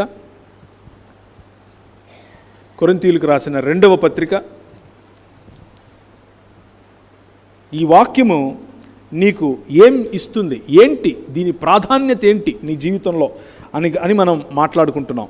ఈ ప్రాధాన్యత ఏమిటి అని అంటే నువ్వేం చేయగలవు దీనితో అని గనక ఆలోచిస్తే, ఈ ప్రపంచంలో 2వ కొరింథీయులకు రాసిన పత్రిక 3 నుంచి, మేము శరీరధారులమై నడుచుకొంచున్నాను, శరీర ప్రకారం యుద్ధము చేయము, మా యుద్ధోపకరణములు శరీర సంబంధమైనవి కావు గాని దేవుని ఎదుట దుర్గములను పడద్రోయ జాలినంత బలము గలవై ఉన్నవి. మేము వితర్కములను దేవుని గుర్చిన జ్ఞానమును అడ్డగించు ప్రతి ఆటంకమును పడద్రోసి ప్రతి ఆలోచనను క్రీస్తుకు లోబడినట్లు చెరపట్టి మీరు సంపూర్ణ విధేయతను కనుపరిచినప్పుడు సమస్తమైన అవిధేయతకు ప్రతిదండన చేసి సిద్ధపడి ఉన్నాము. చాలు. తిమోతికి ఏ మాటలు అయితే చెప్పాడో ఆ మాటలను పౌలు స్వయంగా చేస్తున్నట్లుగా చెప్తున్నాడు. ప్రతిదండన చేయటం, లేకపోతే శిక్షణ చేయటం, లేకపోతే ప్రతి ఆలోచనకు బుద్ధి చెప్పటం, ఖండించటం, వాటిని తిరిగి క్రీస్తు యొక్క ఫ్రేమ్వర్క్లోనికి తీసుకొని రావటం. The Christian framework or the క్రీస్తు యొక్క ఫ్రేమ్వర్క్ ఏంటి? సమానత్వం. క్రీస్తు యొక్క ఫ్రేమ్వర్క్ ఏమిటి? ప్రేమ, ఐక్యత, క్షమాపణ, కరుణ, కనికరం, వగైరా వగైరా వగైరా వగైరా. ఇవన్నీ కూడా ఎలా, ఏం చేస్తాను నేను అని అంటే ఆయన అంటున్నాడు, నేను యుద్ధంలో ఉన్నాను. నువ్వు ఒప్పుకున్నా ఒప్పుకోకపోయినా, ప్రియమైనటువంటి క్రైస్తవ సంఘ సభ్యులకు, క్రైస్తవులకు చెప్తున్నటువంటి మాట, మీరు ఒప్పుకున్నా ఒప్పుకోకపోయినా you are in the war.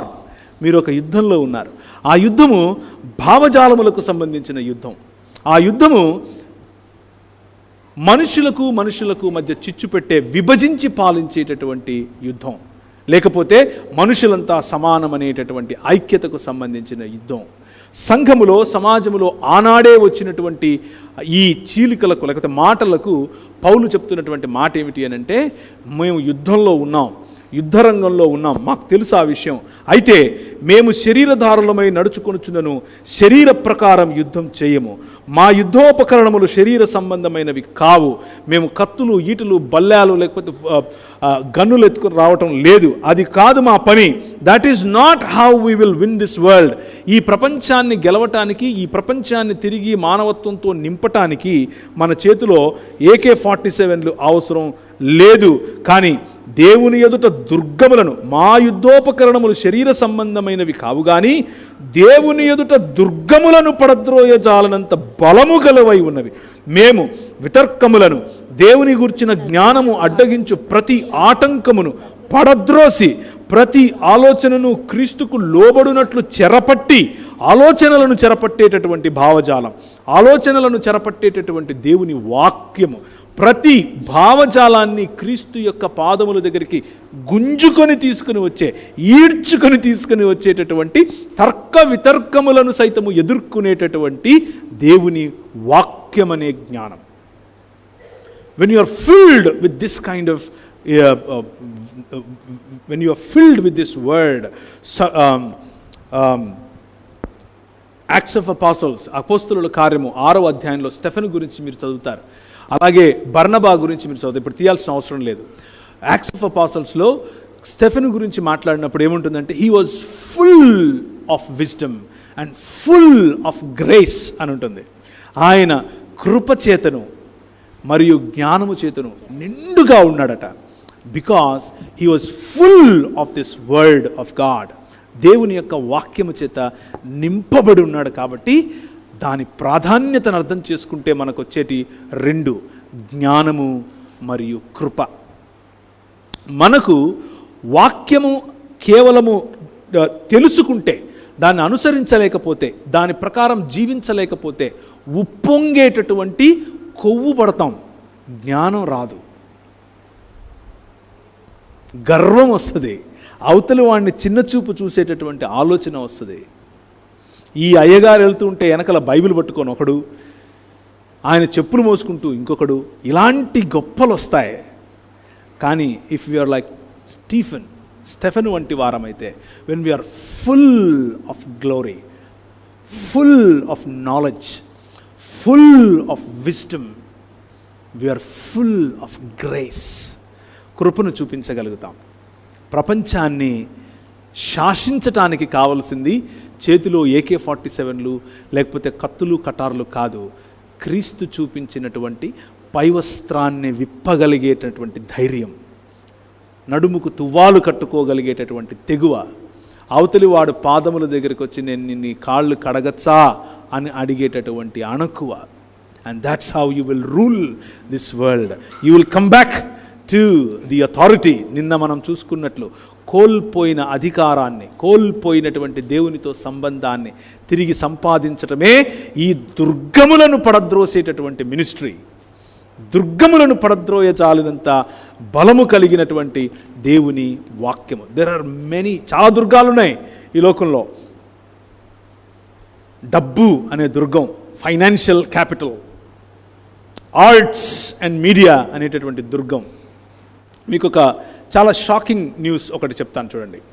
మన క్రైస్తవ సమాజంలో ఉన్నటువంటి ఒక పేరు మోసినటువంటి ఒక డినామినేషన్ ఒకానొక సమయంలో ఒక పెద్ద ఎజిటేషన్ చేసింది. ఏంటా ఎజిటేషన్ అని అంటే, నల్ల జాతికి చెందిన వాళ్ళు మనుషులు కాదు కదా, వాళ్ళు మనుషులు కానప్పుడు వారు స్లేవ్స్గా లేకపోతే వాళ్ళు బానిసలుగా ఉండటంలో తప్పేముంది, బైబిల్ కూడా అదే చెప్తోంది కదా అని వాళ్ళు ఒక పెద్ద ఎజిటేషన్ చేశారు.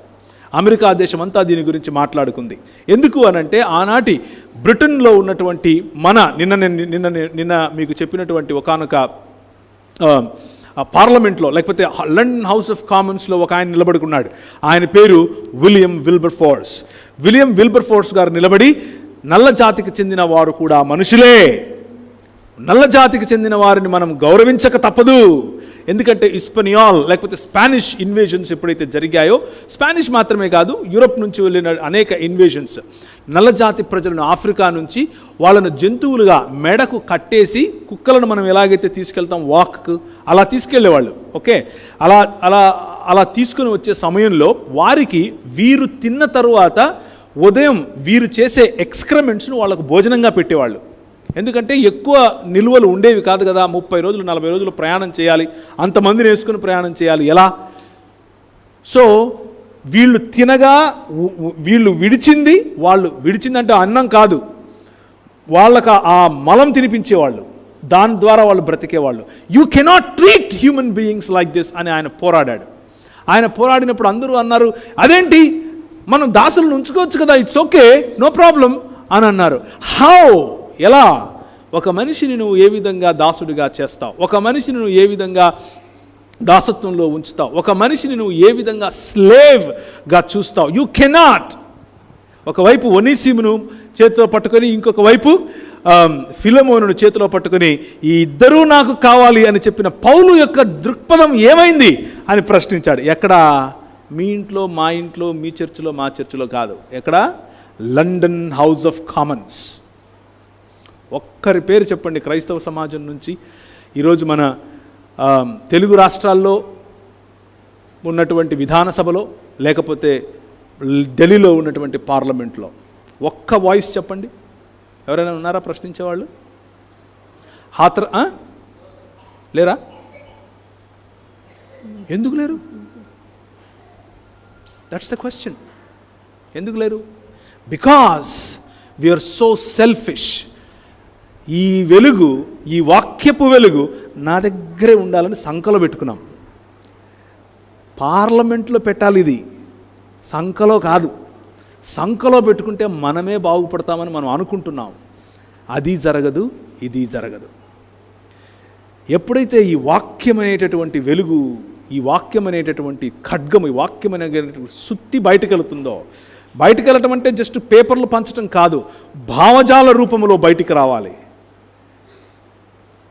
సంఘములన్నీ ఏకమై విలియం విల్బర్ఫోర్స్ గారితో, ముఖ్యంగా అమెరికా దేశంలో ఉన్నటువంటి కొన్ని సంఘాలు ఏకమై విలియం విల్బర్ఫోర్స్ గారిని ప్రతిఘటించాయి.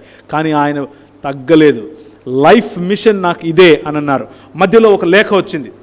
ఆ లేఖ ఇక్కడ ఉన్నటువంటి బ్యాప్టిస్ట్ మిషనరీలు, ఎక్కడ కలకత్తా ప్రాంతము, కలకత్తా తర్వాత భువనేశ్వర్, కటక్ ప్రాంతాల్లో ఉన్నటువంటి బ్యాప్టిస్ట్ మిషనరీలు చేసినటువంటి కొన్ని సర్వేస్ ఒక లేఖ రూపంలో వాళ్ళు రాసి లండన్కి పంపించారు. ఈయన దగ్గరకు వచ్చింది, చూశాడు ఏంటిది అని చూస్తే అందులో విలియం విల్బర్ఫోర్స్ గారికి ఒక నివేదిక. ఏంటి ఆ నివేదిక? ఒక పెద్ద చాలా చాలా ఒక సర్వే అనమాట. అంటే మంచి సర్వే చేశారు, ఒక రీసెర్చ్ పేపర్ లాంటి సర్వే. అందులో ఏమని రాస్తున్నారు అని అంటే, అయ్యా మరి లండన్ హౌస్ ఆఫ్ కామన్స్లో మీరు దేవుని వాక్య దృక్పథంలో మాట్లాడుతున్నారని, ప్రజల కోసం ఆలోచించే మనసున్నవారని మేము ఎరిగాము. మీరు ఉదయం నుంచి సాయంత్రం వరకు మీ యొక్క ఫెయిత్ లేకపోతే మీ యొక్క విశ్వాసాన్ని ఆధారం చేసుకునే మీరు మీ జీవితాన్ని గడుపుతారని, ఎస్పీసీకే మరియు ఎస్పీజీ అలాగే చర్చ్ మిషన్ సొసైటీ లాంటి గొప్ప గొప్ప క్రైస్తవ మిషనరీ ఆర్గనైజేషన్స్ను ఇక్కడికి పంపటానికి మిషనరీస్ చార్టర్ అని పిలుస్తారు. 1833లో జరిగినటువంటి చార్టర్ ఆఫ్ మిషనరీస్ భారతదేశానికి మొట్టమొదటిసారిగా వాళ్ళను లీగల్గా పంపించినట్టు దాంట్లో కూడా మీ చెయ్యి ఉందని నేను విన్నాను. మెకాలే గారు ఇక్కడ సంస్కరణలు చేసే సమయంలో, విద్యను ప్రవేశపెట్టే సమయంలో ఆయన వెనుక కూడా మీ హస్తం ఉందని విన్నాను. మీరు చాలా మంచి పని చేస్తున్నారు. అయితే భారతదేశంలో ఒక చిన్న సమస్య ఉంది, మీరే మాకు దిక్కు అన్నారు. ఏంటా సమస్య? చదువుతూ ముందుకెళ్తే భారతదేశంలో కేవలం ఈ ఒక్క సంవత్సరంలోనే 2800కు పైగా చిన్న పిల్లలు చేతులు ఇరిగి, కాళ్ళు ఇరిగి, మెడలు తెగిపోయి రథాల కింద పడి ఉండటం, ఇదిగో నంబరు ఫలానా వాళ్ళ నాయన పేరు ఇది, వాళ్ళ అమ్మ పేరు ఇది, ఈ సంవత్సరం జరిగినటువంటి ఉత్సవంలో తెగిపోయిన చేతులిన్ని, ఈ సంవత్సరం జరిగిన ఉత్సవంలో అర్పించిన కళ్ళిన్ని, ఈ సంవత్సరం జరిగిన ఉత్సవంలో నదిలో పడిన పిల్లల సంఖ్య ఇది, గంగానది, ముఖ్యంగా కలకత్తా ప్రాంతంలో గంగానదిలో పడిన పిల్లల సంఖ్య ఇది అని చెప్పినప్పుడు విలియం విల్బర్ఫోర్స్ గారి హృదయం కరిగింది. అయ్యో ఏంటి, వాయ్, ఎందుకు అని అడిగారు. దానికి సమాధానం, మా దేశ సంస్కృతిలో అది ఉంది. మ్రొక్కుబడికి పిల్లలను అర్పించటం, మ్రొక్కుబడికి ఈరోజు మనం తల వెంట్రుకలు ఇస్తూ ఉంటారు, మన వాళ్ళు కూడా వెళ్తుంటారు. వేలాంగనికి మేము ప్రతి సంవత్సరం వెళ్ళేవాళ్ళం. వెళ్ళటం, గుండు కొట్టించుకోవటం, బాగా గంధం పూసుకోవటం, సల కాగుతూ ఉంటుంది. మా అమ్మ టైం అయిందిరా, తిందా రా అంటే అప్పుడు చేపలు తినడానికి వెళ్ళేవాళ్ళం. కానీ విలియం విల్బర్ఫోర్స్ గారు ఆ రోజు నిలబడ్డారు.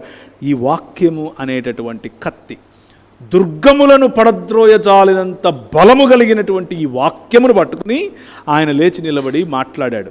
ఆయన మాట్లాడి, ఆయన పోరాడి, ఆయన కొట్లాడితే భారతదేశంలో ఒక చట్టం, చిన్నపిల్లలను బలి ఇవ్వకూడదు అన్న చట్టం మనమే తీసుకొచ్చాం. సంకలో బైబిల్ పెట్టుకుంటే తీసుకొచ్చేవాళ్ళమా? నో.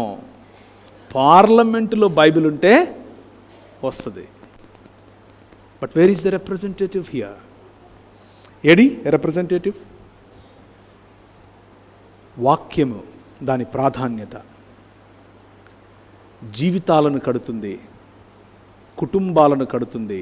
నా వాక్యము వలనే నువ్వు బ్రతుకుతావు, రొట్టె వల్ల కాదు అని ప్రభు చెప్పాడు కదా. దాని అర్థం దేశాలు బ్రతుకుతాయి, రాజ్యాలు బ్రతుకుతాయి. ఈరోజు మన ఇంట్లో ఆడపిల్లలు ఈరోజు చక్కగా ఉన్నారు. మనం ఎవరికి బలులు ఇవ్వకుండా వాళ్ళని పెంచుకోగలుగుతున్నాం అని అంటే 66 పుస్తకాలు ఉన్నటువంటి బైబిల్ గ్రంథం ఇచ్చినటువంటి ఆలోచన. తెలంగాణలో పసుపు పంట పండే ప్రాంతాల్లో నిజామాబాద్ నుంచి ఆదిలాబాద్ వరకు ఒక స్థల పురాణం ఉంది.